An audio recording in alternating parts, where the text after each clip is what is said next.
nggak sih Anda kepikiran apa yang terjadi sama semua data pribadi calon pejabat publik setelah mereka kalah pemilu? Kemana perginya info-info sensitif kayak riwayat kesehatan, data pajak, atau bahkan daftar nik pendukung mereka? Apa semua itu jadi milik publik selamanya? Gitu aja. Itu pertanyaan yang jarang banget dibahas loh. Kita kan biasanya fokus banget sama transparansi pas kampanye, sampai kita lupa kalau pemilu itu ada akhirnya. Betul, setelah semua hiruk-pikuk politik selesai, ada orang-orang yang harus balik lagi ke kehidupan normal sebagai warga biasa. Pertanyaannya, privasi mereka bisa ikut normal lagi nggak? Tepat sekali. Dan itulah yang mau kita bedah bareng hari ini, berdasarkan materi riset yang ada di depan kita. Kita mau menelusuri satu konsep krusial tapi sering kelewat, pemulihan hak privasi buat para calon yang gagal terpilih. Iya. Terus-terusan diawasi setelah kontestasi selesai. Dan ini bukan cuma soal teknis data ya. Ini lebih dalam. Apa ikut pemilu itu artinya seseorang harus merelakan privasinya seumur hidup? Kalau iya, wah, siapa yang mau maju nanti? Oke, kita mulai dari awal deh. Coba Anda bayangkan seorang kandidat, katakanlah calon bupati. Dia akan menyerahkan setumpuk dokumen pribadi ke KPU. Banyak sekali itu. Ada ijazah, surat sehat, laporan pajak, dan macam-macam. Nah, publik kan sebenarnya nggak pernah lihat dokumen aslinya kan? Kita cuma dikasih tahu hasil akhirnya aja, statusnya, memenuhi syarat, atau lulus tes kesehatan. Betul, dan ini poin penting banget yang ditekankan di riset ini. Ada beda besar antara status dan data mentah. Yang dibuka buat publik itu status kelayakannya. Oke. Data mentahnya, dokumen-dokumen rincinya itu harusnya tetap di tangan penyelenggara pemilu. Batasnya jelas, statusnya boleh dilihat, tapi datanya nggak boleh diobrak-abrik sembarangan sama publik. Nah, dari sini kita masuk ke inti masalahnya. Selama pemilu itu, ada semacam jendela informasi yang dibuka sementara. Kandidat setuju privasinya dibuka sebagian biar publik bisa menilai. Iya, semacam kontrak sosial sementara. Tapi apa yang terjadi waktu pemilu kelar dan orang ini nggak kepilih? Logikanya, alasan buat buka jendela itu hilang kan? Nggak ada lagi jabatan publik yang mau dipegang, nggak ada kewenangan yang perlu diawasi. Yang menarik itu cara materi ini membingkainya. Privasi itu katanya nggak lenyap, tapi cuma dipinjam oleh proses demokrasi. Dipinjam, saya suka istilah itu. Cara pandang ini mengubah segalanya. Ruang privasi seseorang itu kayak balon yang untuk sementara sengaja dikempiskan biar publik bisa lihat isinya. Waktu dia balik jadi warga biasa, ya balon itu harusnya boleh mengembang lagi ke ukuran normal. Dipinjam itu kesannya bisa kembali utuh ya. Tapi di era digital begini apa iya bisa? Sekali info bocor atau nyebar di internet, rasanya mustahil nariknya 100%. Jejak digital kan abadi katanya. Itu pertanyaan yang sangat valid. Dan riset ini sadar betul soal kerumitan itu. Makanya, konsep kuncinya itu bukan menghapus jejak, tapi mengembalikan kendali. Mengembalikan kendali. Ini pengakuan yang sangat realistis. Menghapus total itu mungkin mustahil. Tapi yang bisa dan harus dilakukan, itu menghentikan eksploitasi dan penyebaran lebih lanjut. Dan yang paling penting, mengembalikan wewenang atas data itu ke pemiliknya.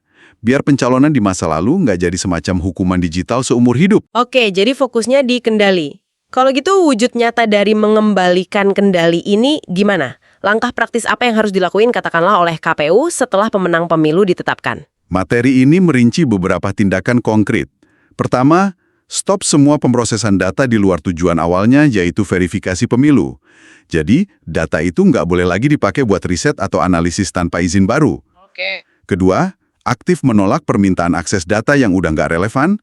Ketiga, dan ini teknis tapi penting, memindahkan data itu ke arsip inaktif. Tunggu, arsip inaktif itu maksudnya apa? Cuma dipindah ke folder lain gitu? Lebih dari itu, arsip inaktif dalam sistem data itu artinya datanya dikeluarin dari database operasional sehari-hari.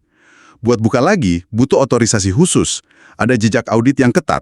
Oh, jadi kayak dimasukin brankas digital ya? Persis, bukan cuma dipindah ke gudang, tapi dikunci di brankas. Tujuannya meminimalkan resiko bocor atau disalahgunakan, bahkan sama orang dalam sekalipun. Terus yang keempat, ya upaya aktif menarik kembali data yang mungkin sempat tersebar nggak pada tempatnya. Oke, konsepnya bagus. Tapi biar nggak abstrak, batasan praktisnya gimana? Nggak mungkin kan semua data langsung dikunci rapat-rapat. Pasti ada pemilahan, mana yang tetap boleh diakses, mana yang harus benar-benar ditutup.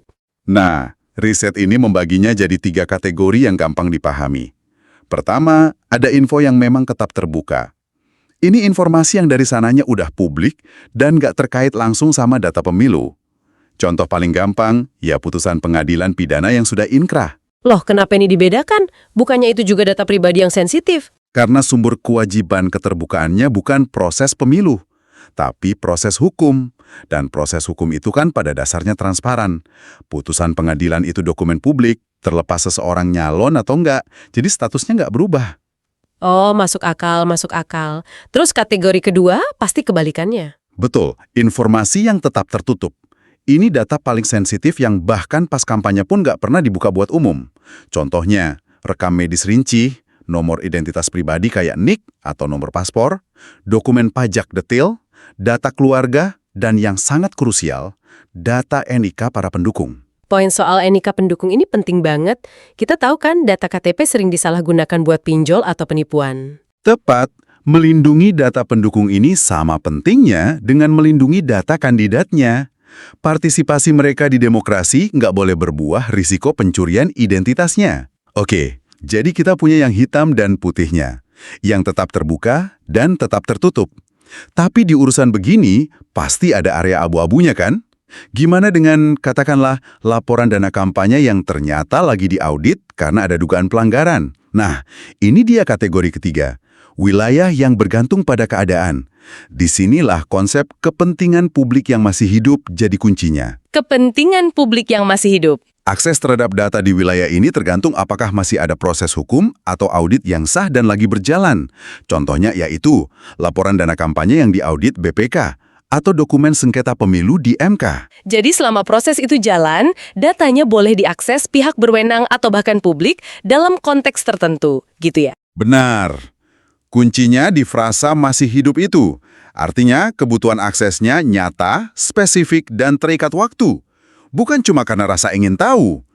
Begitu proses audit atau sengketa itu selesai, tuntas, maka kepentingan publiknya dianggap berakhir. Lalu aksesnya ditutup lagi? Saat itulah aksesnya seharusnya kembali menyempit atau ditutup.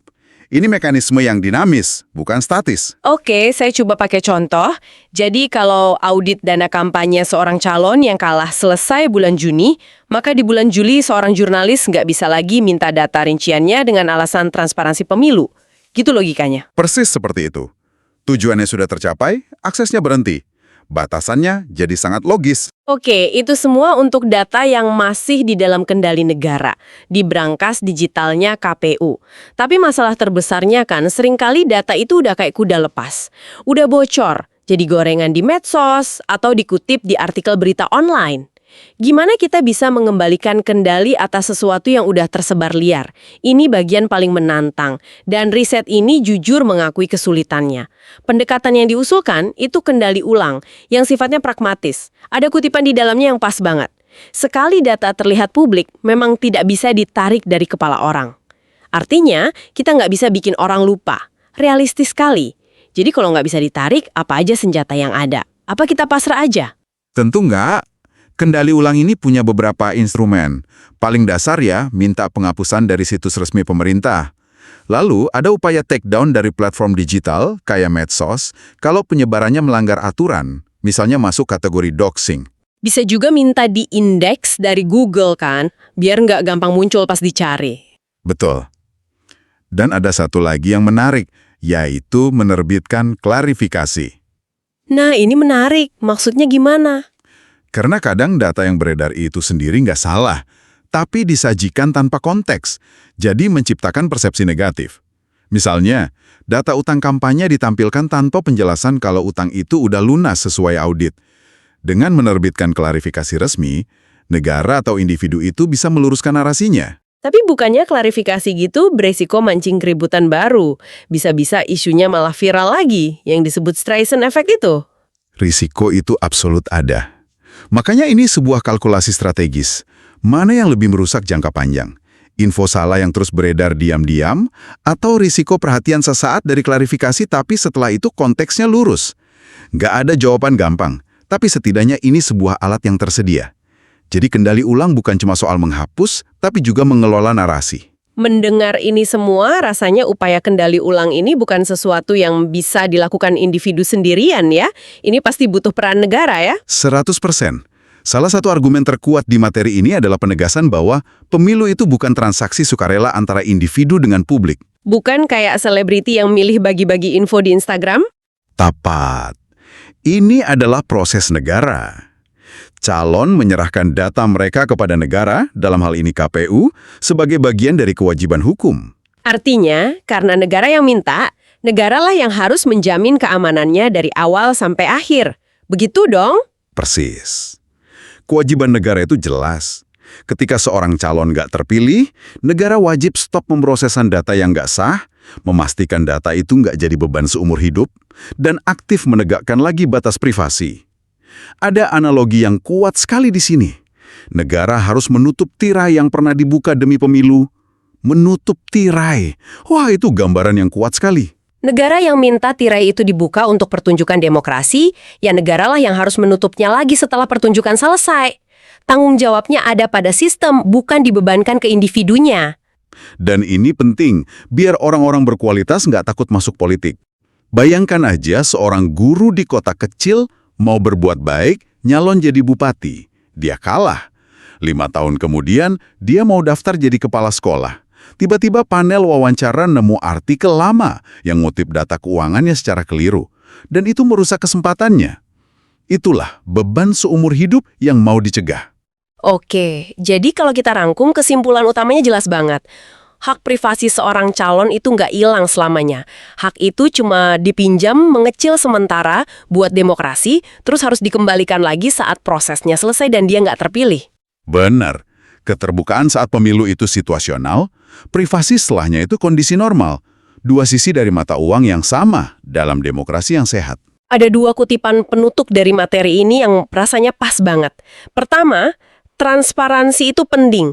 Tapi privasi adalah pagar yang mencegah transparansi berubah menjadi pameran yang tidak perlu. Saya suka analogi pagar itu. Kalau nggak ada pagarnya ya jadi sirkus. Pagar itu memberi batasan yang sehat. Dan yang kedua yang jadi inti dari semuanya. Bagi mereka yang tidak terpilih, pemulihan privasi bukan hadiah. Pemulihan privasi adalah hak. Wow. Ini menggeser cara pandang kita. Ini bukan belas kasihan dari negara, tapi pengembalian hak dasar yang memang seharusnya terjadi secara otomatis. Bukan hadiah, tapi hak. Penutup yang sangat kuat. Nah, sebagai penutup, ada satu hal yang bisa Anda renungkan. Di zaman di mana info digital nyebar secepat ini dan terasa abadi, apa konsep pemulihan kendali ini benar-benar bisa 100% dicapai? Pertanyaan bagus. Dan kalau seorang warga tahu jejak digital pencalonannya berpotensi jadi beban seumur hidup yang susah dikendalikan, gimana hal itu bisa mempengaruhi siapa aja yang bersedia maju dan melayani publik di masa depan? Apa ini justru akan menyaring kandidat dan hanya menyisakan mereka yang paling siap mental atau yang paling nggak punya apa-apa untuk disembunyikan? Sebuah pertanyaan untuk kita pikirkan bersama.